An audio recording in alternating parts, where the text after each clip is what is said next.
అన్న ఇల్లు కూడా ఇచ్చారు. మీ పేరండి? నా పేరు విజయదుర్గ అండి, మరి దొండదల విజయవాడ మొబైల్ షాప్. మొబైల్ షాపా? ఏంది మేడం, ఎలా ఉంది మేడం బిజినెస్? ఎలా ఉంది? కుటుంబ ప్రభుత్వం వచ్చి 2 ఏళ్ళు అవుతుంది, మరి మీ బిజినెస్ ఏమైనా పెరిగిందా తగ్గిందా? ఏం జరుగుతుందంటారు రాష్ట్రంలో? అసలు బిజినెస్ పెరగడానికి తగ్గడానికి కూటమి ప్రభుత్వానికి సంబంధం ఏముంది చెప్పండి? అంటే జనరల్గా జనాలు వస్తూ ఉంటారు పోతూ ఉంటారు కాబట్టి మీ బిజినెస్ కూడా కొద్ది గొప్ప పెరుగుతూ ఉంటుంది కదా, అంటే మీకు జనాలు రావట్లేదు అంటారా? అసలు కొనుక్కునే వాళ్ళు ఎవరు లేరా? లేకపోతే అండి కొనుక్కునే వాళ్ళు ఉన్నారా కొనుక్కునే వాళ్ళు లేరా అనేది మనం తీసుకునే నిర్ణయాల మీద, మనం పెట్టే షాపు ఉన్న ఆ పరిస్థితుల మీద, చుట్టుపక్కల ప్రాంతం మీద ఆధారపడి ఉంటది. కానీ కూటమి ప్రభుత్వానికి ఏమీ సంబంధం ఉండదు, అది ఏ ప్రభుత్వం అయినా సరే. కూడా వీలు లేకుండా ఈ కూటమి ప్రభుత్వం అని చెప్పి మాట్లాడుతున్నారు వయసు. అవన్నీ పిచ్చి మాటలండి. బ్రతకడానికి వీలు లేకుండా ఎవరు చేశారు?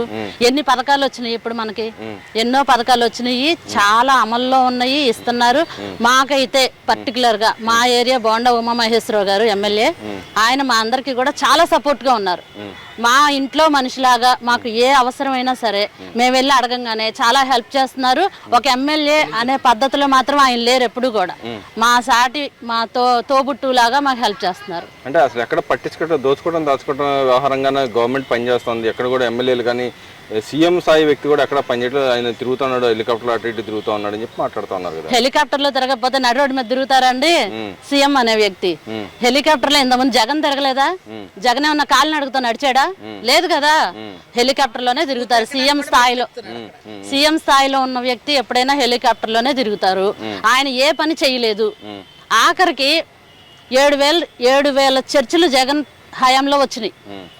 మరి చంద్రబాబు గారి హయాంలో టెంపుల్స్ ని డెవలప్ చేస్తున్నారు, అలాగే చర్చిలకు మద్దతు ఇస్తున్నారు, అలాగే ముస్లింస్ కూడా చేయాల్సినవన్నీ చేస్తున్నారు. ఏ మతాన్ని ఆయన తక్కువ చేయట్లేదు, ఏ కులాన్ని ఎక్కువ చేయట్లేదు.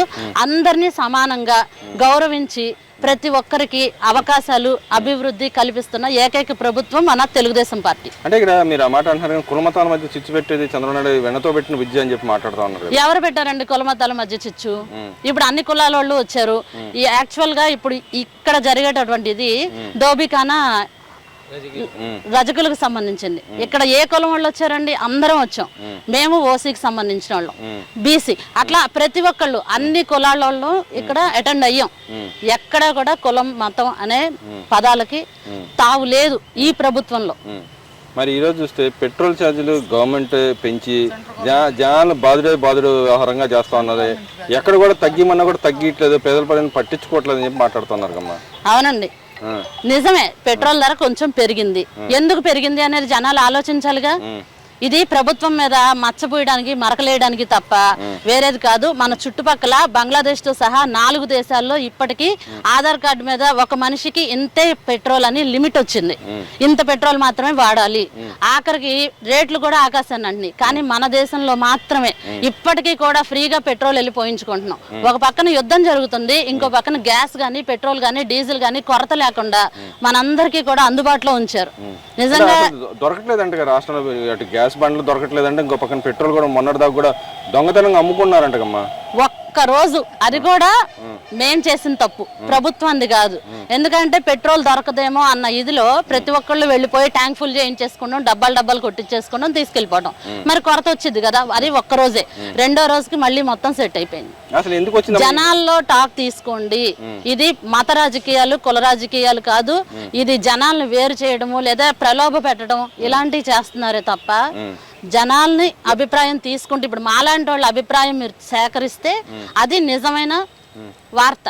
అంతేగాని మా ఎరిటోళ్ళ మీద బురద చల్లాలి అని అనుకున్నప్పుడు ఎన్నైనా మాట్లాడతారు. అంటే నిజంగానే ఈ గవర్నమెంట్ ట్యాక్సులు పెంచేసి పెట్రోల్ ఛార్జీలు పెంచుతుందమ్మా, లేకపోతే ఏ రేట్లు పెంచలేదండి. ఇంకా మా అందరికి కూడా ఇప్పటికి చెప్పాను కదా, 4 దేశాల్లో ఇంకా పెట్రోల్ కొరత ఉన్నప్పటికీ కూడా మన దేశంలో మాత్రం పెట్రోల్ చక్కగా విరివిగా దొరుకుతుంది. ఎప్పుడు కావాలంటే అప్పుడు వెళ్ళి కొట్టించుకుంటున్నాం. గతంలో ఎలా ఉండేదమ్మా? గతంలో మరి ఛార్జెస్ పెరిగినాయా తగ్గినాయా? గతంలో కూడా పెరిగినాయి, కరెంట్ ఛార్జీలు కూడా పెరిగినాయి విపరీతంగా. అప్పుడు కూడా మేము అందరం అడిగాం కరెంట్ ఛార్జీలు తగ్గించండి అని. ఏనాడు తగ్గించలేదు. మరి ఇప్పుడు మాత్రం ఎందుకు? అంటే ఇప్పుడు మరి ఇప్పుడు పెరిగినాయమ్మా విద్యుత్ ఛార్జీలు పెరిగినాయి అంటారు ఈ సంవత్సరం? ఇప్పుడు ఏం పెరగలేదండి, ఇప్పుడు అంతా నార్మల్ గానే ఉంది. మాకైతే ఏం పెరగలేదు. రావాల్సిన పథకాలు వస్తున్నాయి, కావాల్సిన అన్ని ఏర్పాట్లు కూడా మాకు టీడీపీ పార్టీ చాలా బాగా చేస్తుంది. అందుట్లో ఎటువంటి సందేహం లేదు. నెక్స్ట్ రాబోయేది కూడా టీడీపీనే. అంత బలంగా ఎలా చెబుతారమ్మా? మేమే వస్తామని చెప్పి వాళ్ళు చెబుతున్నారు కదా. వాళ్ళు చెప్తున్నారు, పోయినసారి కూడా చెప్పారు, కానీ 11 సీట్లకే పరిమితం అయిపోయారు. మరి ఎందుకంటారు? ఎందుకంటే వాళ్ళ మార్పు ఏమైనా వచ్చిందంటారా? ఈ 2 ఏళ్ళు మారారంటారు అసలు ఏమన్నా వాళ్ళు? ఏమండి, జగన్ గారి కింద ఉన్న ప్రతి ఎమ్మెల్యే గాని మంత్రి గాని మంత్రుల్లాగా ఎమ్మెల్యేలాగా అలా లేరు. ఒక రౌడీల్లాగా గోండాల్లాగా బిహేవ్ చేశారు. అదేందమ్మా, ఈ గవర్నమెంట్ వచ్చిన తర్వాత కక్ష రాజకీయాలు చేస్తుంది, ఎక్కడెక్కడ కక్ష రాజకీయాలు జరిగిన మాట వాస్తవమే. అది ఇదివరకు, ఇప్పుడు కాదు. ప్రెసెంట్ ఉన్న గవర్నమెంట్ లో కాదు. అదే మరి మహిళల మీద దాడులు ఈ గవర్నమెంట్ లో జరుగుతుంది. ఏ గవర్నమెంట్ లో అయినా జరిగిందండి. ఇప్పటికీ ఈ రోజుకి ఒక నిమిషానికి వచ్చేసి 4 రేపులు జరుగుతున్నాయని చదువుతున్నాం ఆడపిల్లల మీద. అది ప్రతి ఇయర్ పెరుగుతానే వస్తుంది. ఏ గవర్నమెంట్ కూడా అరికట్టలేకపోతుంది. అక్కడికి చాలా చర్యలు తీసుకుంటున్నారు. తీసుకున్నప్పటికీ కూడా ఇంకా ఎందుకు మరి ఆడపిల్లల మీద ఇలా అఘాయిత్యాలు జరుగుతున్నాయి అనేది తెలియదు. కానీ ప్రతి క్షణం ఇవి పెరుగుతూనే వస్తున్నాయి. అంటే గవర్నమెంట్ బాధ్యత తీసుకోవాలని చెప్పి మాట్లాడుతున్నారు. బాధ్యత తీసుకుంటున్నారండి. ఎంతవరకు తీసుకుంటారు? మనం తీసుకునే జాగ్రత్తలో ఉంటది, మనం పెంచే పెంపకంలో ఉంటది, నడి రోడ్డు మీద ఆడపిల్లలతో చూసే చూపులో ఉంటది. ప్రతిదీ గవర్నమెంటే బాధ్యత అంటే ఎంతవరకు? మనలో కూడా ఉండాలి కదా. అంటే ఆ విధంగా అసలు గవర్నమెంట్ అని కసరత్తు చేస్తుందమ్మా మహిళల మీద దాడులు చేయకుండా ఉండడానికి?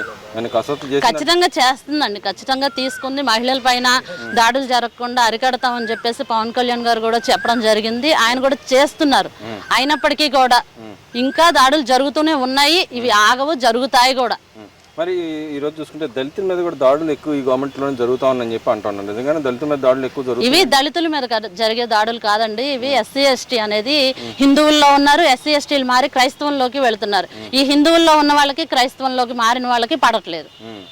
దానివల్ల మా మీద దాడులు అని చెప్పేసి ఒక పుకారు పుట్టిస్తున్నారు అంతే, అంతకు మించి ఏం లేదు. మరి ఇంకో పక్కన ఈ గవర్నమెంట్ 2 ఏళ్ళలో అసలు మీకు ఏం మార్పు కనిపించిందమ్మా? ఈ 2 ఏళ్ళు అసలు ఏం చేసింది గవర్నమెంట్?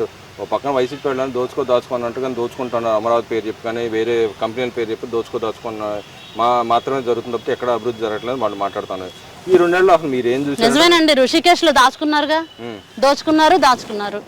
వైజాగ్ అంతా చూసాం కదా. అమరావతి డెవలప్ చేశారా? అది చంద్రబాబు గారు అమరావతి క్యాపిటల్ సిటీ అన్నారు కాబట్టి మేము చెయ్యం, మేము ఇంకో చోటు పెడతాం.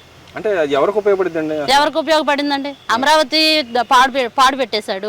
వైజాగ్ తీసుకెళ్లి హైటెక్ సిటీ చేస్తానన్నాడు. ఋషికొండలోనేమో ప్యాలెస్లు కట్టాడు. ఎవరికి ఉపయోగం? వాటి గురించి ఎందుకు మాట్లాడరు? ఈ రోజు దాచుకో ఎక్కడ దోచుకున్నారు, ఎక్కడ దాచుకున్నారు అవి కూడా బయట పెట్టి ప్రూఫ్స్ తో చూపించమనండి, అప్పుడు మేము నమ్ముతాం. మరి ఈ రోజు పక్క ప్రధానమంత్రి గారు అన్న పెట్రోల్ డీజిల్ రేట్లు పెరగకుండా చూసుకోవాలంటే మనం ఆదా చేయాలని చెప్తా ఉంటే లోకేష్ కానీ చంద్రబాబు నాయుడు కానీ హెలికాప్టర్లో తిరుగుతున్నారు, కింద తిరగట్లేదు, ఆదా ప్రజలకి చేయమని చెబుతున్నారు, వాళ్ళు ఎక్కడ పాటించట్లేదని మాట్లాడుతున్నారు. నిజంగానే వాళ్ళు పాటించట్లేదు అంటారు? ఒక చంద్రబాబు లోకేష్ మాత్రమే కాదు, ఆఖరికి మోడీ గారితో సహా ఆయనకున్న సగం ఎస్కార్ట్ ఉంటారు కదా వాళ్ళని కానీ వెహికల్స్ కానీ మొత్తం తీసేశారు. మిగతావి మరి వాళ్ళు వాడుకోవాలి కదండి. దేశం అభివృద్ధి చెందాలంటే వాళ్ళు పర్యటనలు చేయాలి, తిరగాలి, కంపల్సరీ వాళ్ళ నీడ్ కదా అది. మరి అవి కూడా లేకుండా కాలినడుగుతా వెళ్ళమని చెప్పడం అనేది పద్ధతి కాదు. మరి ఇంకో పక్కన చూసుకుంటే అసలు రాష్ట్రం పెట్టుబడులు ఏమాత్రం వచ్చినాయంటారు? నిజంగానే ఎవరికి ఉపయోగపడుతుంటారు వచ్చినాయి? ఏమండి, ఎందుకు పెట్టుబడులు రాలేదు? అసలు చంద్రబాబు గారి చూస్తేనే పెట్టుబడులు వస్తాయి మన రాష్ట్రంలోకి. ఎక్కడో దాకా ఎందుకు? బీజేపీ గవర్నమెంట్లో మోడీ గారు ఇప్పుడు విదేశీ పర్యటనకి వెళ్తే మన పూర్వకాలం తాళపత్రాలు వెనక్కి తిరిగి ఇచ్చేసారు అని చెప్పేసి లండన్లో బ్రిటిష్ వాళ్ళు నేను చూశాను, నేను వార్తల్లో. ఏ గవర్నమెంట్లో తీసుకురాగలిగింది? ఎవరు తీసుకొచ్చారు? 1000 తాళపత్రాలు పైగా ఉన్నాయంట. అవన్నీ మోడీ గారికి ఎందుకు ఇచ్చారు? ఎంత ఆయన ఇతర దేశాలతోటి ఎంతగా సాన్నిహిత్యంగా ఉంటే, వాళ్ళని ఎంత కలుపుకుంటూ పోతే ఈ విధంగా మనం ఉంటున్నాం. మన పెట్రోల్ ట్యాంకులు మాత్రమే ఎలా విడుదల చేస్తున్నారు? ఎలా మనకి ఇంత ఫ్రీగా గ్యాస్ అది వస్తుంది? ప్రతి దానికి కూడా బీజేపీ గవర్నమెంట్ కానీ ఇక్కడ టీడీపీ గవర్నమెంట్ కానీ సాయశక్తిలో కృషి చేస్తున్నారు కాబట్టే మన దేశం ఈ రోజు అభివృద్ధి పదంలో నడుస్తుంది. మరి రాబోయే రోజులు ఎవరు గెలుస్తారు 2029? 100% కూటమి ప్రభుత్వమే, అందుట్లో ఏ డౌట్ లేదు. అంటే మేము గెలుస్తాం, వాళ్ళు కరాగండి చెప్తానన్నారు కదా. 11 సీట్లేగా పోయినసారి గెలుస్తామని చెప్పినా గానీ ఈసారి అంతే. అంతకంటే మించి రావంటారా? అంతకు మించి ఏం రావు. ఓకే.